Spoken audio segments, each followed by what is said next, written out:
नहमदुहु व नुसल्ली अला रसूलिहिल करीम अम्मा बाद अऊज़ु बिल्लाहि मिनश शैतानिर रजीम बिस्मिल्लाहिर रहमानिर रहीम। नाज़रीन किराम, उम्मीद है आप खैरियत से होंगे। आज का वाक़या सैयद अता अल्लाह शाह बुखारी रहमतुल्लाह अलैह के हवाले से है। आप कुरान पाक ऐसा पढ़ते थे कि लगता था कि समुंदर चलते हुए रुक गए हैं।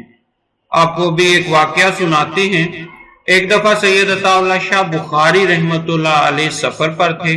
गुजरात के नवाही कस्बे दौलत नगर से गुजर हुआ, जहां सिखों का गुरुद्वारा था। जब गुरुद्वारे के दरवाजे के सामने से शाह जी का तांगा गुजरा तो एक सिख ने अजराहे मजाक कहा कि शाह जी कभी हमारे पास भी बैठ जाया करो। जब तांगा रुका और शाह जी नीचे उतरे तो गुरुद्वारे में इबादत में मशगूल सिख बाहर आ गए। उन्होंने शाह जी को खुश आमदीद कहा। शाह जी ने सिखों को कहा कि अगर आप इजाजत दो तो मैं आपके गुरुद्वारे में कुरान पढ़ूं। उन्होंने फौरन इजाजत दे दी।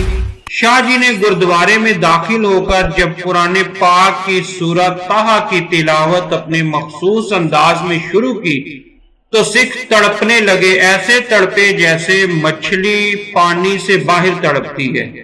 यहाँ तक कि वो सिख बुलंद आवाज में कलमा पढ़ते हुए मुसलमान हो गए।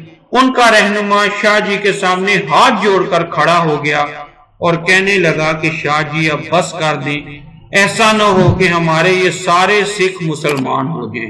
अकाबरीन और बुजुर्गों से भी यही सुना है कि शाह जी जब कुरान पाक पढ़ते तो ऐसा लगता कि आसमान की बुलंदियों से कुरान उतर रहा है।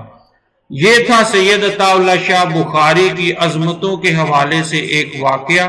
नाज़रीन किराम, हमारा चैनल आप सब्सक्राइब कर लें, हमारी वीडियो को लाइक और शेयर करें ताकि हमें हमारी हौसला अफजाई हो। अपना बहुत ख्याल रखें। सदाकल्लाहुल अज़ीज़।